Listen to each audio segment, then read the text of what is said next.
All right. So welcome. Thank you all for coming. I don't know if everybody knows this, but Heritage is playing against Alcoa tonight at 7 at Alcoa. It's the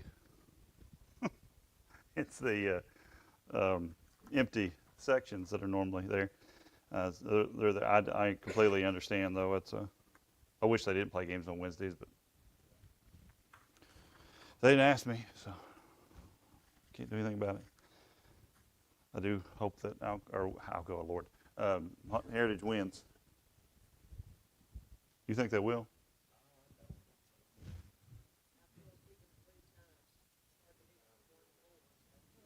I'm going to go for the knees. Mm-hmm. All right. So let's let me remind everybody of the announcements, and we'll have prayer. Then we're going to just jump right into it. We normally have music, but we're going to jump right into the Bible study tonight, and then we'll have our prayer service right after that. March 15th is our men's ministry at 6 p.m. That's over in the fellowship hall. And then March the 25th is our church Easter egg hunt, and it's for all ages. Well, kids anyway. I might hide some for Margaret and let her go find them. She will. Yeah. Make some that explodes when you open them. Money? Me too. And then May 31st through June 3rd is the Vacation Bible School. Do we know the theme yet? Something? All right. Okay, well, let's bow our heads in prayer. Thank you again for coming. Heavenly Father, we thank you so much for your great and many blessings. Thank you for the love that you have for us, the compassion, the grace, the mercy. Lord, thank you for the salvation. Father, thank you for rescuing us from the death of our sin. Lord, thank you for bringing us to you. Thank you for calling us, Father. Thank you for awakening us in our minds and convincing us of the truth of you, Lord. Thank you for all these things. And I pray for over our lesson tonight. And God, I pray that we strive very hard to live the best life that we can in this life. It's the only one that we got.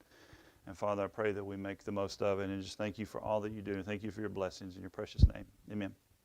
All right, so I was going to, original plan was to divide this chapter up into two, but I think I'm going to have it divided up into three, just because of the sheer length of what I was getting into in verses 1 through 6. So we're going 1 through 4 and then 5 and 6 next Wednesday of Ecclesiastes chapter 11. And this is, again, probably one of the most practical sections that we see in Ecclesiastes. And it's... as we look at life, as we look at it, hopefully, realistically, as Solomon has been presenting it all the way through the book of Ecclesiastes, is that things don't always go right. Things aren't always fair. There's going to be injustice. We're going to face problems. Things are going to be taken from us. Things are going to be added to us. We're going to have pleasure. We're going to have pain, everything in between. And what he gets into tonight is probably one of the greatest temptations that we have as humans is waiting for the perfect moment. Right? When the sun is shining at the right angle, when the wind is blowing just right, when things are happening just right, when is the perfect moment? Well, Solomon doesn't give a specific answer on when that perfect moment is. He just says just to do it. Just go. And all the options that he talks about tonight, like this one, for example, I'll give when I'm more secure. Not a church kind of giving thing, but people. You see somebody in need, I can't right now, I'll do it when things are better for me. Or if there's a family that you want to help, and not right now, I'll do it when things are better. What if you are stepping out on faith? I mean, it's kind of self-explanatory description of what we're talking about, stepping out on faith. I'll step out when the timing is more clear. I'll step out when God slaps me up the side of the face and he gives me very specific written instructions on exactly what he wants me to do and exactly how he wants me to do it. And then on top of that, he's going to give me the exact outcome of this so I know what to expect. It's not the way life is. What about I'll act when the risk is lower? Man, nobody would do anything. We wouldn't go anywhere. We wouldn't make any advancements as human beings. We wouldn't wouldn't get married, wouldn't have children. Can you imagine if everybody said that about getting married? I'll do it when the risk is lower. You know, the divorce rate among marriages is like 50%. I mean, so if you're going to go by that statistic alone, you might as well say, well, we shouldn't just get married. We should avoid that. What about having kids? You've met them, right? Crazy little things, these kids. They're running around all over the place. They're always hurting themselves, getting into trouble. Y'all do that, don't you? I'm sure you all are innocent, perfect angels, right? Yes. Yeah. I mean, anything that we do involves some measure of risk. So you can imagine what it would be like if we said, well, I'll act on that when the risk is less. And even mentally, how do you come up with that? At what level of risk is the right amount of risk to get you over that hurdle, to get you to step out? It's a crazy thing. Oh, sorry. Welcome. But if you wait for certainty, and here's the thing, here's the big truth of tonight. If you wait for certainty, in other words, if you wait for God to come down and tell you right to your face, Shannon, this is what I want you to do, this is how I want you to do it, and this is how it's going to turn out, that's never going to happen. We're never going to have exact certainty of anything. We're never going to know the details of everything. We're not going to know the outcome of really anything as much as we plan. So Solomon gets down to the point of you might as well just act. Just jump, just go. And so throughout this whole entire book of Ecclesiastes, we're still in the introduction, by the way. Okay. Yeah, no, you're good. So throughout all this entire book of life for the visitors under the sun, that's how he's described everything on this side of heaven. Throughout all the things, it's one major word that can come to mind when describing this life is unpredictable. Would you all agree with that? This life is extremely unpredictable. Children are unpredictable. Marriages are unpredictable. Friendships are unpredictable. Church is unpredictable. People are unpredictable. Jobs are unpredictable. That's a good way to put it. Outcomes are uncertain. And the thing is as well as we plan, circumstances, they do change like that, quickly. But Solomon, though, his conclusion when looking at all this, again, he kind of looks at everything kind of scientifically, I think. He looks at life in general, and he looks at it through the lens of wisdom. And he comes to this conclusion, and his conclusion is that because life is unpredictable, we shouldn't just withdraw. We shouldn't stop. We shouldn't hesitate. Don't sit on your hands. Don't sit around and decide, I'm not going to do anything. I'm not going to make this step of faith until I know for certain, but you will never know for certain. But instead, he calls us to faithful action in the midst of uncertainty. He calls us to go. He calls us to move. He calls us to walk. He calls us to talk. He calls us to go. If it's a job, it's an open door, go for it. Invest. Move. Go. And so I want to read the whole thing, in 1 through 4 anyway, and then we'll go back and look at them a little bit individually. Let's get us there. All right, here we go. Verse 1. Cast your bread on the surface of the waters, for you will find it after many days. Divide your portion to 7 or even to 8, for you do not know what misfortune may occur on the earth. If the clouds are full, they pour out rain on the earth, and whether a tree falls toward the south or toward the north, whether the tree falls, there it lies.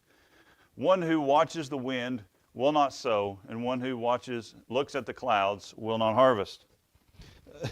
Solomon here gives us this really striking kind of message in these 4 verses, is don't wait for the perfect conditions. Because the perfect conditions are probably not going to happen. That's not a pessimistic thing to say. Solomon is very much in all the ways that matter, he's a realist. He looks at life the way that it is. He sees that life is unfair. He sees that life is hard. He sees that life is difficult. He sees that life is unjust. So to him, the perfect condition is never going to exist. We know that. If you've lived any length of time whatsoever, you know that perfect conditions never quite come together. And we shouldn't also demand guaranteed outcomes. It's great to plan. It's wise. I mean, Scripture teaches that it's wise to plan. Solomon teaches that as well. It's wise to plan, but we never have a guaranteed outcome as badly as we want it. And that would be great if, whatever ministry we're doing, if we're doing mission work, if we laid out this plan and it was a good plan, and you got the guy from the A-team saying, I love it when a plan comes together. It doesn't always come together. Rarely it comes together in the way that you expect. So don't demand that guaranteed or that perfect outcome. And don't let uncertainty keep you from obedience, because if you do, if uncertainty is your problem, it's your worry, it's your chains, you're always going to be sitting on your hands. You're never going to move. You're never going to go forward. You're always going to be in the same place. And that wasn't Solomon's viewpoint at this time in his life. Life is unpredictable. Absolutely. Life hurts. Life makes you angry. Life makes you sad. Life makes you grieve. Life doesn't stop. So just move. Just go. And this is not an unusual thing in Scriptures. If you look at Proverbs 3, 5, and 6, he says, trust in the Lord with all your heart, and do not lean on your own understanding. In all your ways acknowledge Him, and He will make your path straight. That's the thing about faith. Faith does not eliminate uncertainty. Everybody that's ever stepped out on faith in some way, it didn't mean that you were instantly made certain of everything. When you all went on into the mission field, as soon as you got, I'm assuming you took a plane to get over there. You didn't get on a boat and row over. So I'm sure as soon as you stepped on that plane, right, all your questions were answered. You knew everything. No. I bet it was that way every single day in some fashion of uncertainty of what, even if it's something as simple like, what are we going to do today, or who are we going to talk to today? And so stepping out in faith is not that. It doesn't remove uncertainty. It doesn't make life easy. It doesn't make everything perfect. It's just an act of faith to where you're trusting in God to do what God does best. And it's a movement thing. It moves us forward in spite of all the uncertainty. And so these first 4 verses, they do teach us a lot of things. First, when it comes to generosity, whatever that may mean, it requires faith sometimes. Unless you have just millions of dollars and you wouldn't miss it, usually for normal people like us, generosity requires some kind of faith to give when you know you really don't have it to give, or know you need something else. It requires faith. Second thing is life is never going to give you the perfect conditions for you to be obedient. It's just not. That's something that we have to accept. Let's go back now, rewind a little bit, go to 1 and 2 again, and look back at generosity. He says, cast your bread on the surface of the waters, for you will find it after many days. Divide your portion to 7 or even to 8, for you do not know what misfortune may occur on the earth. So this is an image of risk here. It's a strange analogy of casting your bread on the water. I know we did stuff like that. It used to be corn, though. We go fishing. I'd go fishing with my mom's dad. That's the first thing he'd do. He's throw out a can of corn out there on the water. I think that's illegal up in the park, isn't it?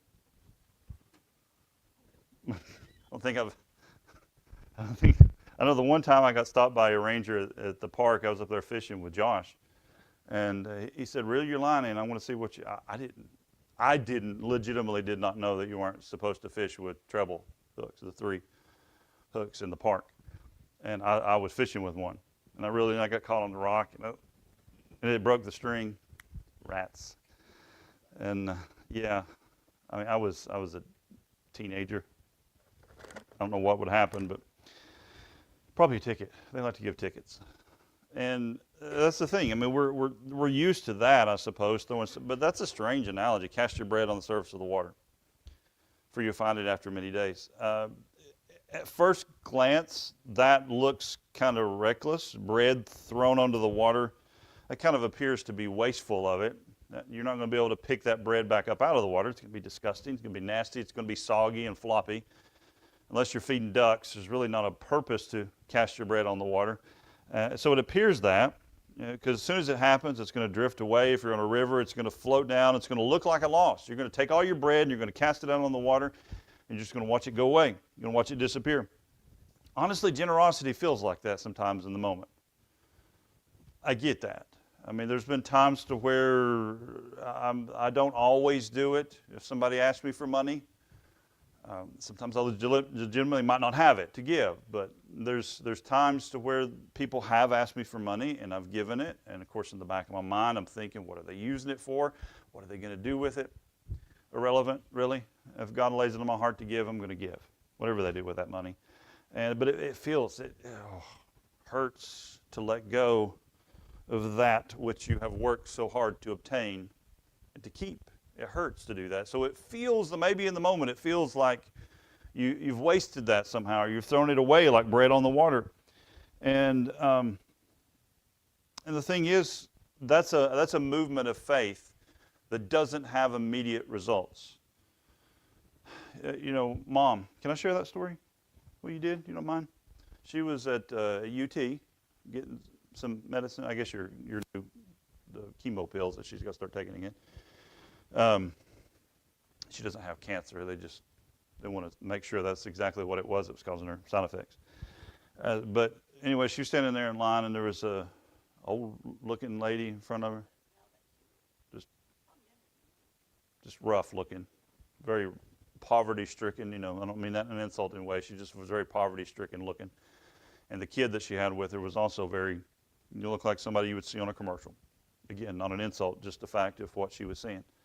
And she went up there, 2 medications that she was supposed to be taking. One of them was like $11, one of them was $15. And she said, well, I can only get one, and I'll have to come back another time and get the other one. So Mom's like, can I pay for it? Very, very generous act, $15. Mom's on Social Security. If you're earning a living, $15 doesn't sound like a lot. Social Security, $15 adds up rather quick. And so I get that. And the lady was obviously very generous. She probably did the whole crying thing, thank you. So she saw a little bit of immediate results, but you don't always. And Mom doesn't know the long-term repercussions of giving away something like $15. So a lot of times that generosity, which does require faith, which does require us to give up that which we have worked for, it might be a delayed return. Might not even ever see it at all. And Solomon says, for you'll find it after many days. It's not instant. It's usually delayed. And there's even some times where you might not see it at all.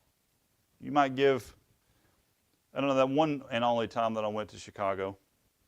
Have you ever been to Chicago?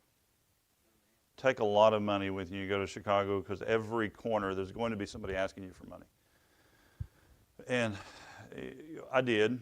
There's at least one person. There was a McDonald's there in that corner, and there was somebody out there, and I gave him, I don't know, like $10 or something. She turns around with it and goes straight into McDonald's and get her some food. I knew what she was doing with that money. There was no question. And what's the long-term outcome of that? I know. I mean, they know exactly what to say to you. These professional people that do it well. They know. They always shake your hand. Thank you so much. God bless you. The Lord loves you. Thank you. So they always say that. Whether they believe in God or not, that's what they say around here because that's a custom. Yeah. What is it? I don't know what that's going to look like long term. We don't. Is this person going to meet Christ for real at some point in their life? Is that little act of generosity going to spur them in the right direction of getting their life together? I don't know. And I love those videos. So there's this one guy, and I'm on the fence of whether or not, is it really that special if you film yourself doing it? But he goes around and he picks up homeless people. And he says, do you want to be, these are people that are clearly addicts. Some of them in the throes of withdrawal right there, twitching and everything. He says, do you want to get clean? You want to get back on your feet? I will pay for you a trip right now. I'll get you clothes. I'll get you changed. I'll get you cleaned up. I'll pay for your trip. I'll get you on a plane. I'll take you to the rehab clinic. I'll pay for the whole thing. But you got to go right now. 60, 70% of them say, yeah, okay, I'll go. So they get in the truck with this guy they've never met. He goes and he buys them some clothes. He gets them changed. He packs them a few things that they can take to the clinic because they have nothing. And then he gets on a plane with them and he flies them to wherever he goes, Phoenix, I think. And then he takes them to this clinic and he gets them checked in. He shakes their hand and he walks away. Maybe. But what is the long-term outcome of that? Are we going to meet these people in heaven one day, and they're going to come up and they're going to say, "You remember you gave me $5. I didn't have nothing. You gave me $5, and I just want to tell you how it changed my life. I appreciate it." I don't know, but this is a principal thing. It's all the way throughout Scripture. Proverbs 19:17, for example, one who is gracious to a poor person lends to the Lord, and he will repay him for his good deed.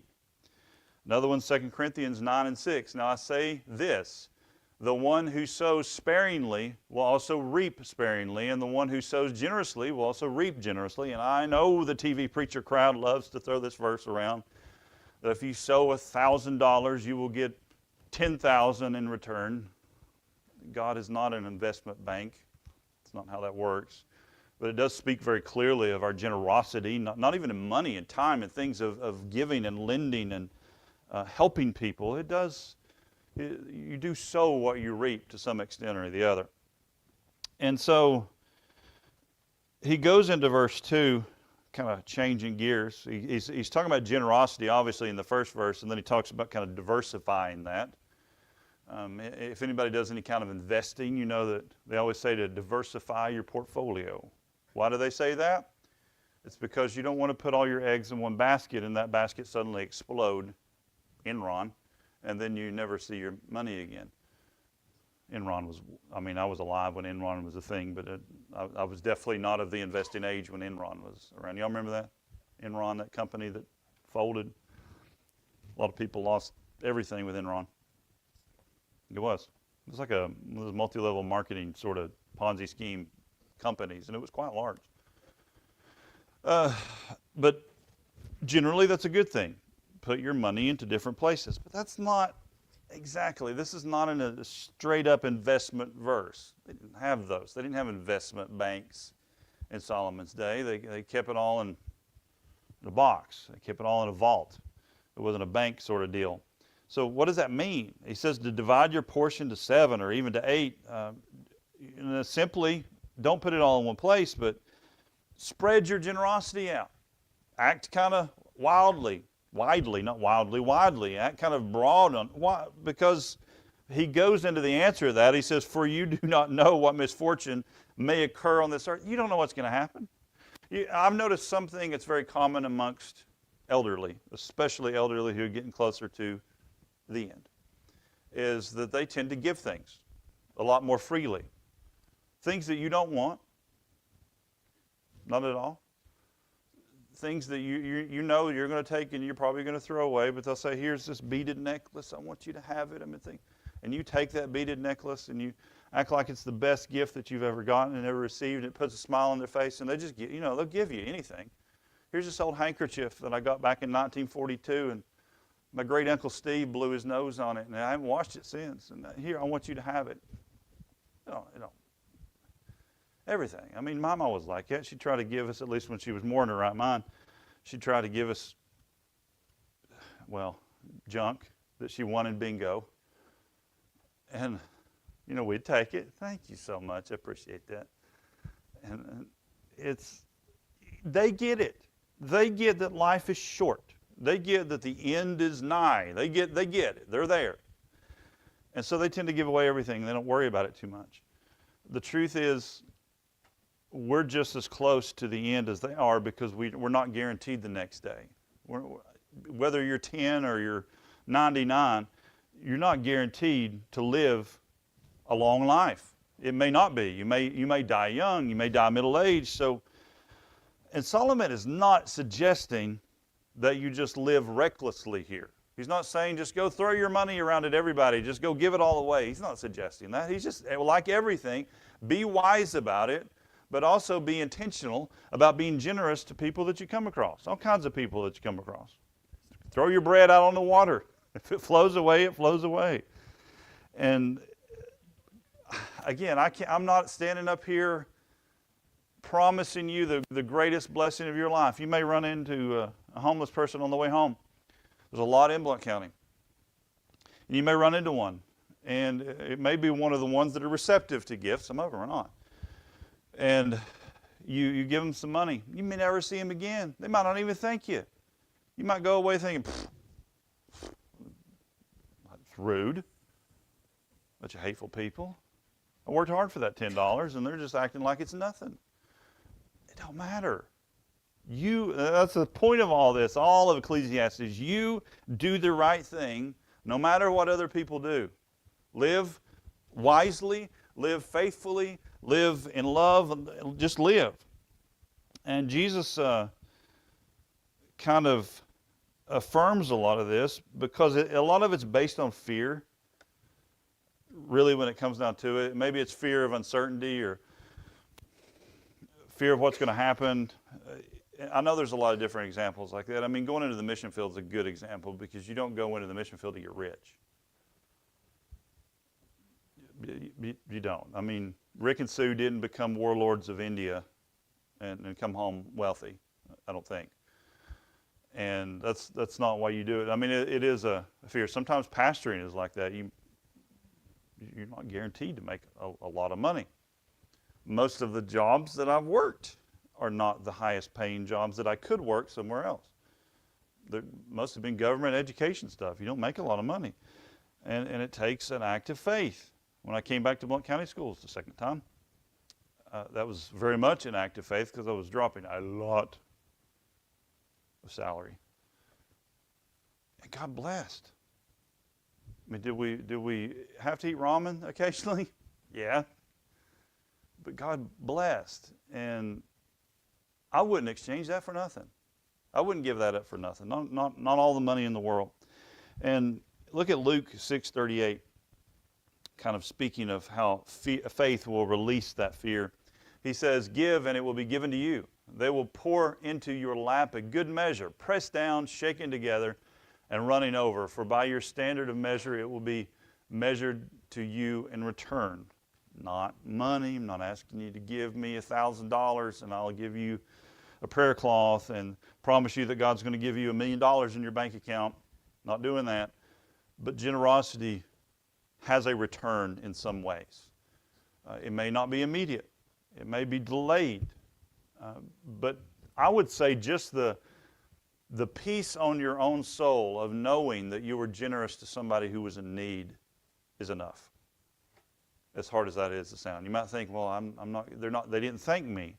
Or they acted like I didn't give them enough. Or they were very rude. You don't answer for them. I don't answer for them. I've dealt with that forever. I wouldn't be surprised. I don't check the voicemail here, answer machine. I think we still have an answer machine. I don't check that, but there's been a few times where I've been here and the phone's rang and I answered it. Do you all pay electric bills? You all pay mortgages? They haven't paid mine yet, so no.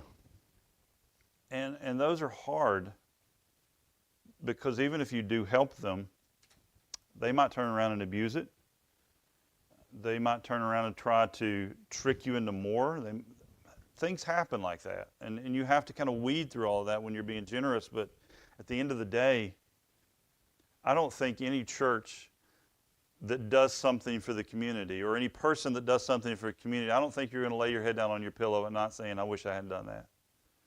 I wish I hadn't given, or I wish I hadn't reached out to help, or you might dread that they took advantage of you, but I don't think you're going to feel bad that you gave and that you loved. Also in John 3:16, this would be the ultimate act of generosity that happened for us. For God so loved the world that he gave his only Son so that everyone who believes in him will not perish but have eternal life. Isn't that the ultimate act of generosity? We're talking about monetary stuff right now, or time. He gave his Son for us. Wicked us. Rebellious us. Hateful us. He gave his Son for us, and that's incredible. That's the ultimate act of generosity that we see there. And it's something we got to think about. I mean, we need to run this through our mind tonight is where has this kind of fear of the unknown or the uncertainty, where has it kind of made you tighten up and not move? Where has it locked you into place? And what would that look like if you actually really did take a step out on faith? And Solomon has a very clear message about that, is that generosity is always going to involve risk, but withholding, that always reveals that you have some kind of fear and not faith in those moments. And you can't return or control the return. You're not going to be able to do that. But we're just called to sow anyway. And I often wonder that, and I think about this with the Baptist Center and the work that they do. I've thought about that. Would we need as many government programs as we have if the church was behaving in the way that it was supposed to be behaving? Probably not.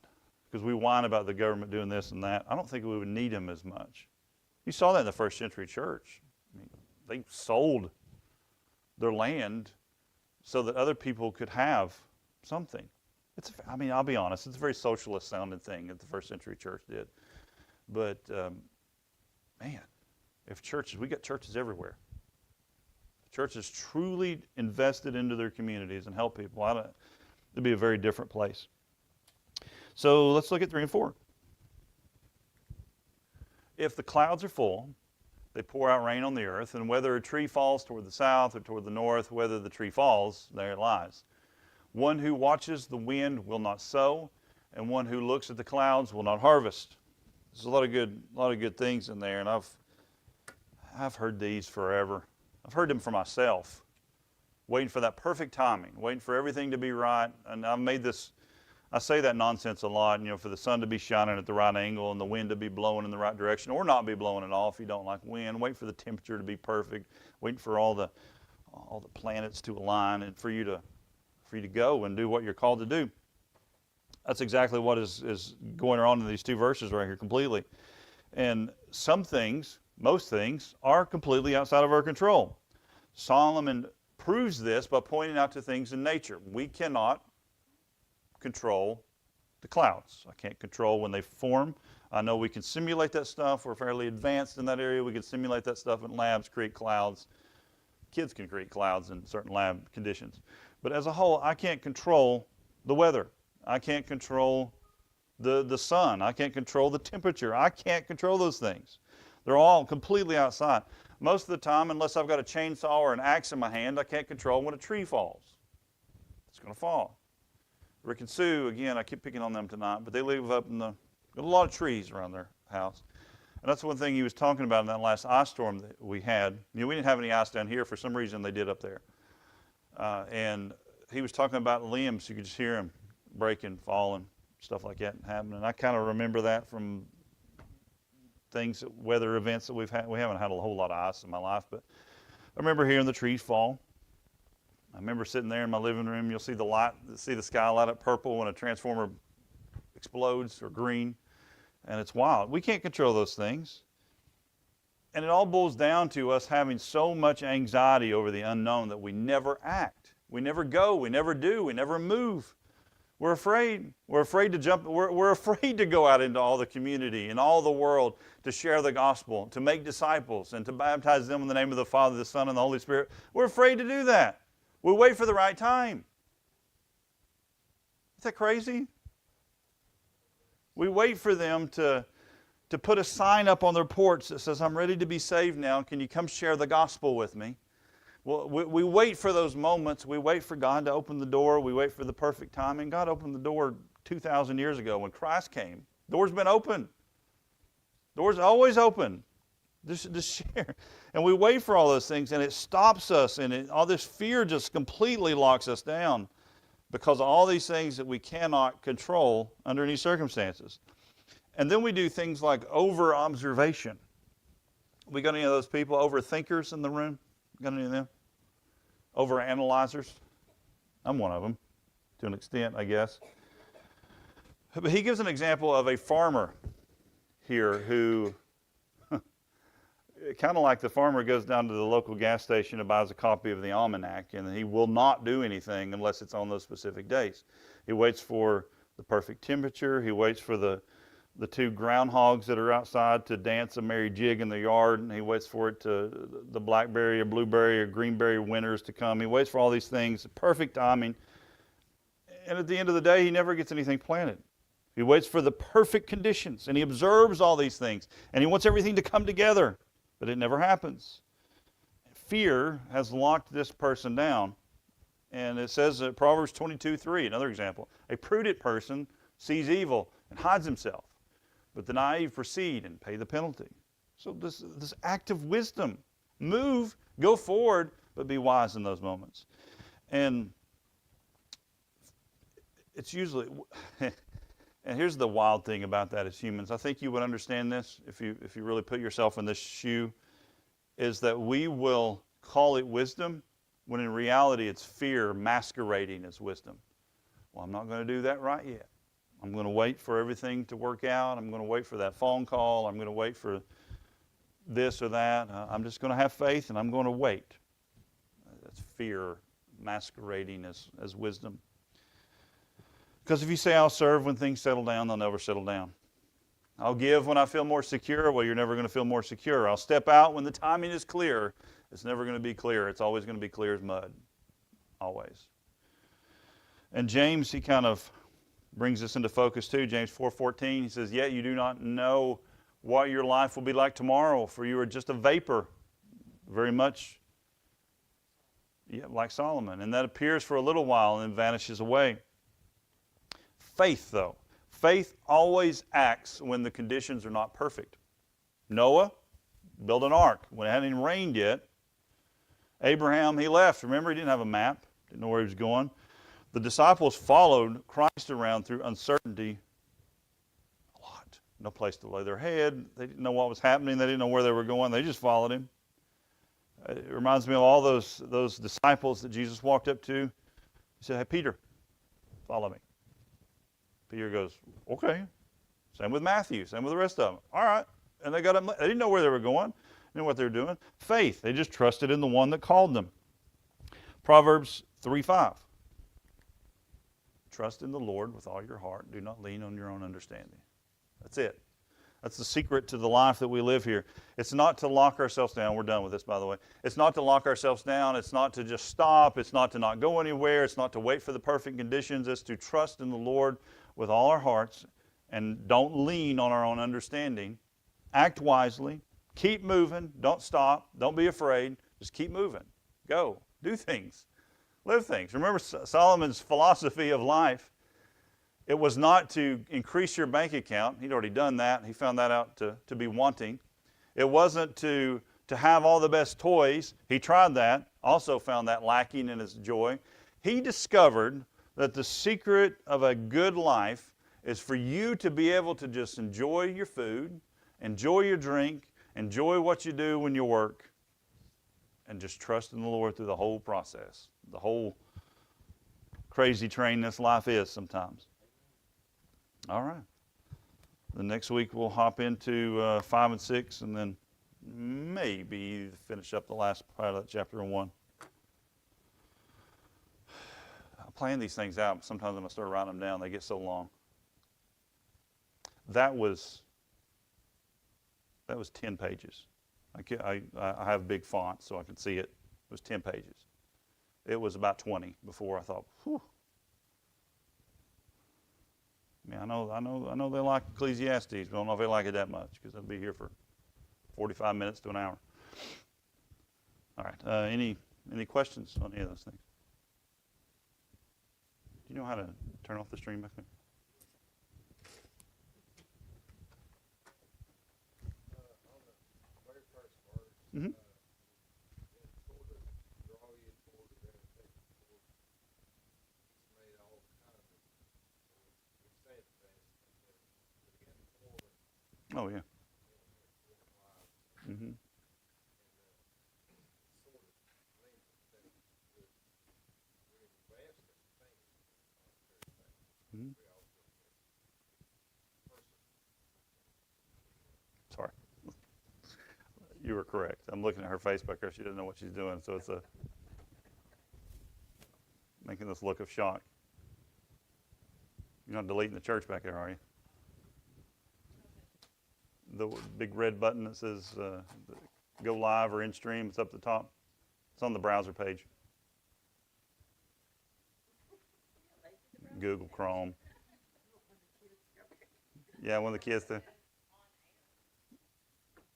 No. One moment, slight intermission.